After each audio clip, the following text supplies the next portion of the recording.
What's going on, everybody? Today I am going to attempt to teach you all how to play chess. And the reason why I'm making my own tutorial when there are thousands upon thousands already in existence is because I don't think the ones that are out there do the job that I think I can do personally. They either go into way too much detail and confuse people by giving them information that they do not need for simply learning the game, and they can learn at a later time. So let's jump right into it, and I hope that my unique explanation does the trick. So, first starting off, there is the king. It is the most important piece in the game. All the other tutorials will say that it's the queen. It's the king. The game objective is to attack the king where the king cannot get out of that attack. That is called checkmate, and that is the end of the game. Chess is a lot like checkers. It alternates turns between white and black, white going first. Unlike checkers, you can move in any direction one square with the king. For example, on his turn, white's king can go diagonal, or it can go straight back, or right, etc. Now, all the squares next to the king, if there are pieces, those are technically being jeopardized and being attacked, per se. And on white's turn, he may move to any adjacent square like he can, only he captures and removes an opponent's piece. Now, since the king can never be killed or removed from the board, an opposing king can never be next to the other king. For example, if black's king is here, it may not move to a square next to the white king, because theoretically, if they did, white would be able to capture the king, and that doesn't happen.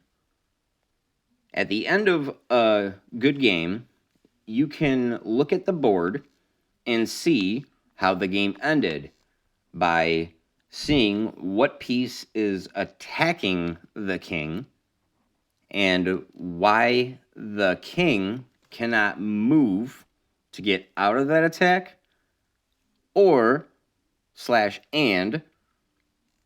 move a piece in between the attack to block it.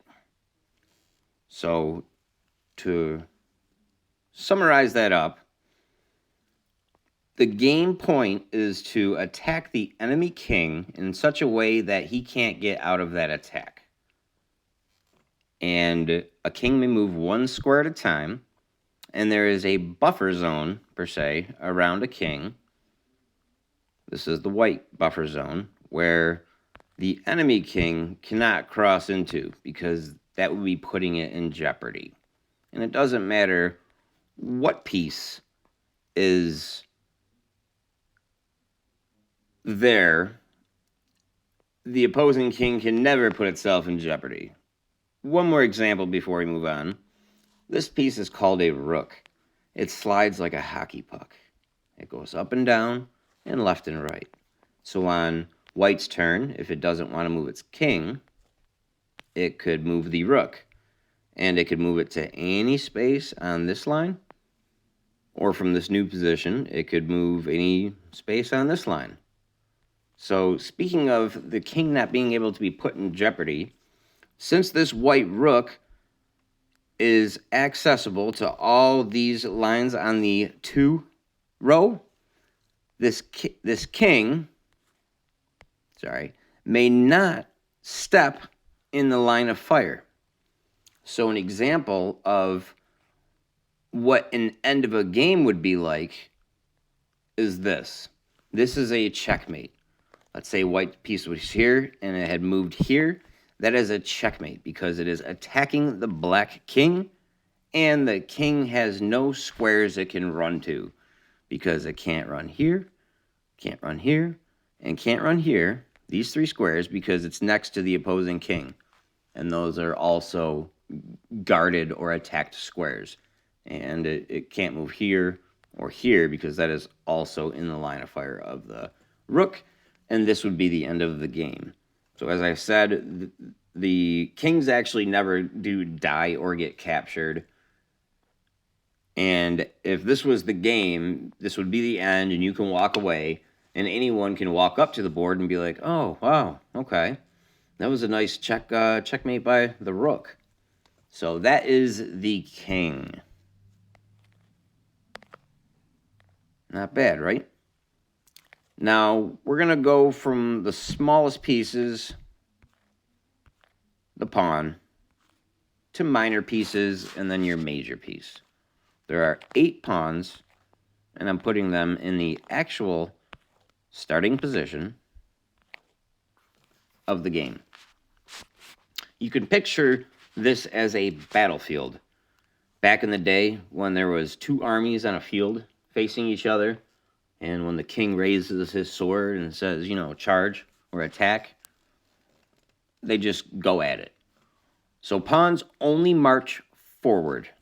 They do not march backwards like a real soldier would. Pawns march 1 square at a time, like so. And on the next turn, black would go. And on the next turn, white would go. And then on the next turn, black would go. So when there's strategy in the game, obviously white has options for what piece he would like to move to try to attack and trap the opposing king. So as black's just moving pawns, white realizes he has made a escape path where he can slide his king out now. So on his turn, he's going to move up, and black's going to nonchalantly keep moving pawns. And on white's turn, he gets out. Black marches. White marches. Black marches. And then white could technically capture that black pawn. And that is how you strategize to eliminate the opposing player's army to make it easier for your army to jeopardize and checkmate the opposing king. Now, there are one stipulation to the rule. Even though pawns march forward, they do not attack forward. So we're going to use these pawns on the end. Black moves up, white moves up. Black moves up, white moves up. Those pawns are currently stuck because they cannot attack forward. To make it more visually easy, we're not going to use the ones on the edge. These pawns in the middle are currently stuck. You can think of them as holding a shield in front of them. So they're locked up and they can attack, but they attack diagonally. Kind of like if they had a sword also and they're holding their shield, they could thrust it diagonally next to their shield. So if there was 3 pawns over here, this white pawn could either capture this black pawn, or it could capture this black pawn. So when 2 pawns are locked up, there may be a strategy to, over a course of move. If you march up, let's say you march up that pawn, let's say you march up this pawn, and then your next move you march up this pawn, and next turn you march up this pawn. From the other position, the other angle, black's pawn could technically attack you diagonally. And if he does attack you diagonally like this, you may recapture if you would like. You can march past him So that pawn lost the opportunity to attack the pawn on the e file. Or you can disregard all that and keep continuing to march with your c pawn. There is a reward for if you manage to get a pawn all the way to the back rank. Let's say this guy marches up here, and instead of attacking him, you march past him. This guy goes over here, this guy goes over here, this guy goes over here. If you do manage to get the back rank, it can be promoted into any other piece. Going forward, we have explained almost all the rules with the pawns. There is one more rule. You can think of the pawns also as kind of like in track and field, how there's starter blocks that help you get a nice jump start. If you have not moved a pawn, besides moving up 1, you also have the option to move up 2. After that, they can only go 1. You don't have to march up 2, but you have the ability. Back in the old day, pawns could only move up 1, but after they realized that it takes forever for the game to get going because pawns can only march up 1, they kind of sped things up by introducing that rule. We're actually almost complete in explaining how to play chess. There are 16 pieces in each army, and we have explained 9 of them. There are only 7 left. We're going to start with the bishop. Each player has 2 bishops. One on the dark square and one on the light square. A light squared bishop will always be on the light squares. A dark squared bishop will always be on the dark squares. Assuming this was a new game, bishops only move diagonally. They can go forward, they can go backwards. So when you open up and march your pawns on the D and E file, it opens up access to move your bishops. Let's say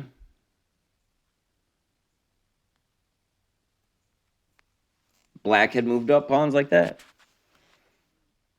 White's dark squared bishop on his turn may actually slide like a hockey puck his dark squared bishop and capture that pawn.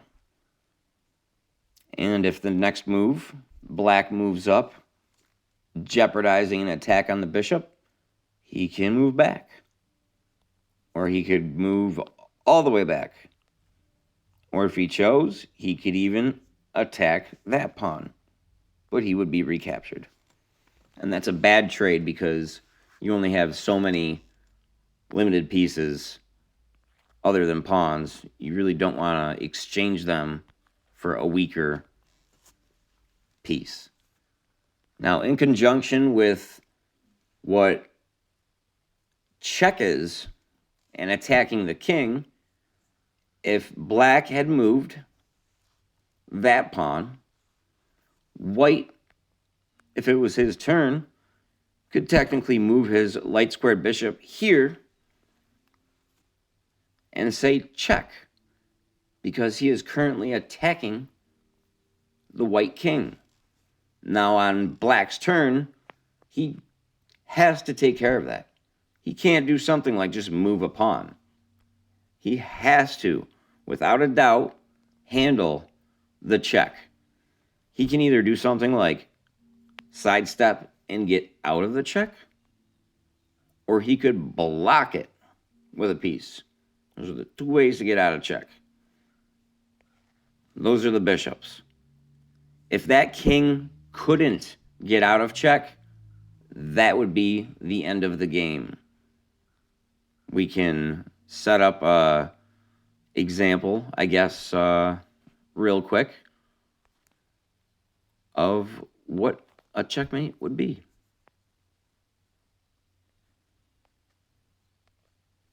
This would be a checkmate. by moving this bishop here, because it is attacking the king.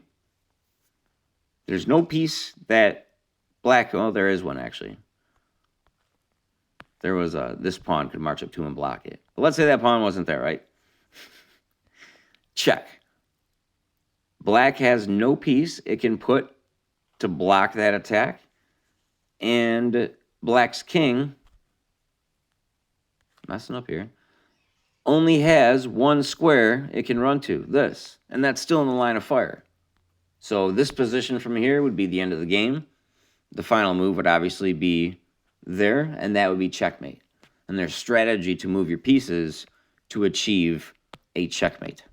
There are very confusing examples of checkmate.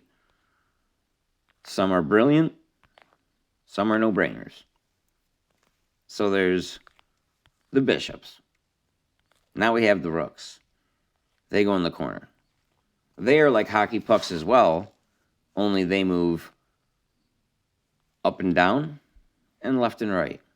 They obviously can't jump over the pawn. I just moved it up here to put it in the open field to show you that, like, it can move there, it can move there, it can move here, it can move down, it can move over here. If it wanted to from here, it could attack. And then on the next turn, it could attack, etc. Another example of a checkmate with a rook would be, if it was here, boom, checkmate. The king has no square it can run to out of the jeopardy of the rook attack, and there's no piece that black can do to put in between the king and the rook. So rooks always have 7 squares on the right and left column they can go to, and 7 squares on the up and down row they can go to, assuming there's no pieces in the way. All the other pieces on the board actually are more powerful the closer to the center they get. They have more squares they can go to. An example would be a bishop on the diagonal corner has 1, 2, 3, 4, 5, 6, 7 squares it can go to, but in the middle it would have 1, 2, 3, 4, 5, 6, 7, 8, 9, 10, 11, 12, 13. All pieces are stronger the more centered they get. Even the king. King on the edge, 5 squares. King in the corner, 3. King in the center, 8. So we are almost done. We have the knight and the queen. So we're going to go with the queen next. And I hope that you're still along listening with me. And if you are, congratulations on making it this far. You are a scholar. The queens. The queens, the queens, the queens. Queens are bosses. No doubt about it. The queen is like a bishop and a rook in one piece. They can go diagonal. They can go left and right, up, down, all over.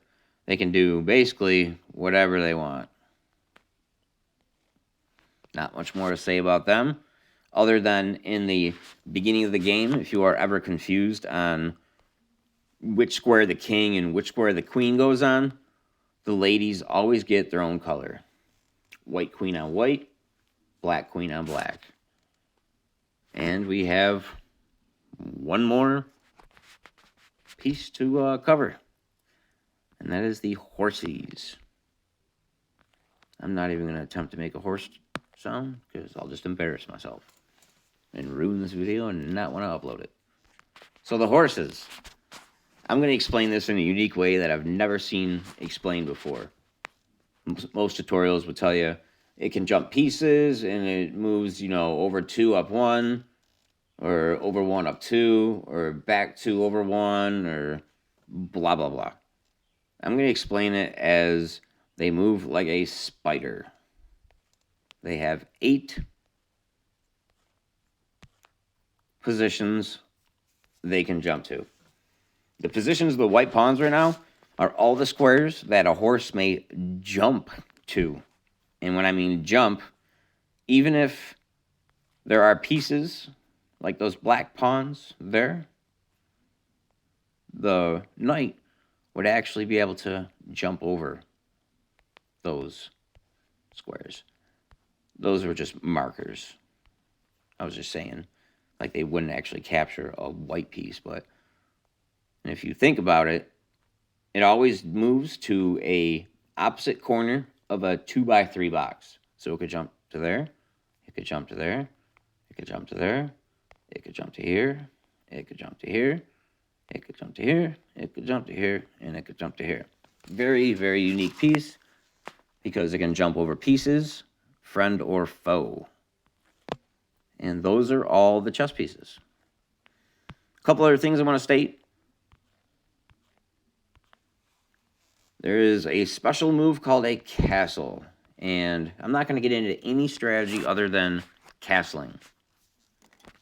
These are the type things that other tutorials go into, which really aren't needed. But I'm going to include this one because it's kind of necessary. Because if you're playing someone and they do this, I don't want you to think that they're cheating. A standard opening would be something like the Italian game. E4, bishop c4, knight g3. When you have no pieces in between a king and a rook, and neither of them have been moved, and the squares that the king moves between are not in jeopardy by another piece.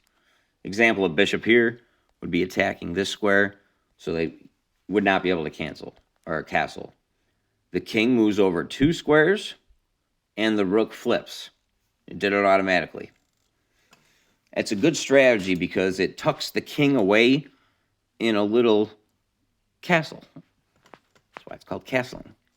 Makes it very hard for the enemy to penetrate and attack the king. And you can do it on the queen side, but it takes more pieces. Let's just go example, the Scotch game. Oop, knight goes there. Take. Let's say there.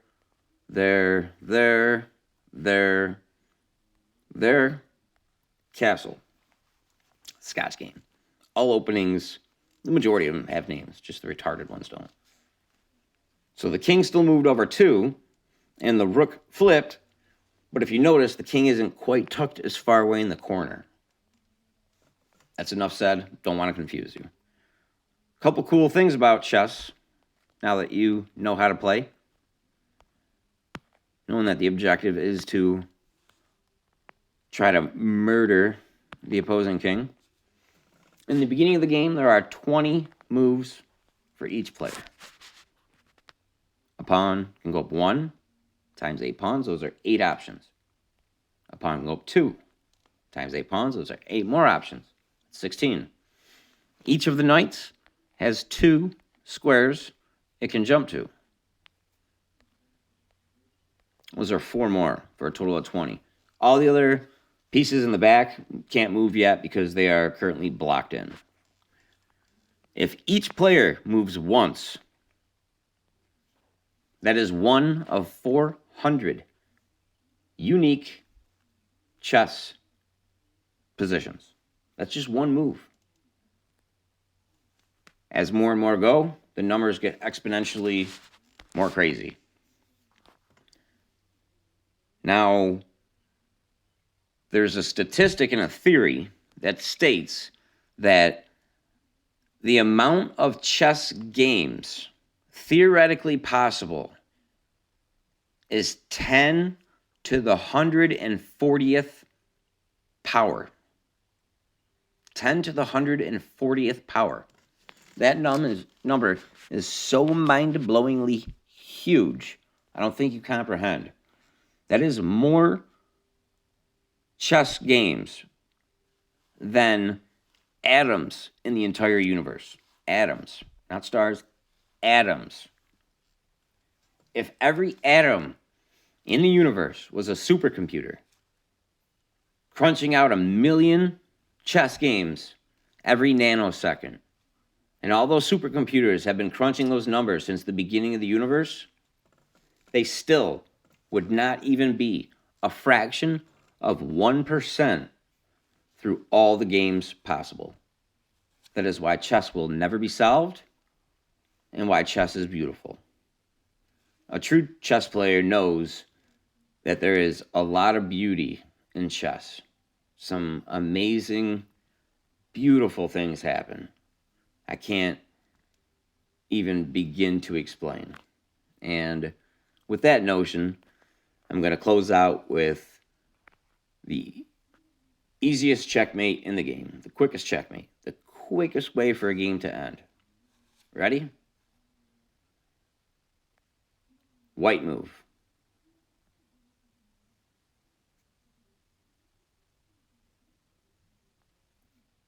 Black move. White move. Black move. Black move 2 times. Queen here. Checkmate. There was no way for black to stop that queen attack, and there's no space for that king to run. So, I hope you enjoyed this tutorial.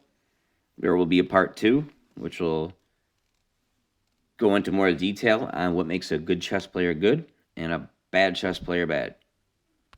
As always, thank you for watching.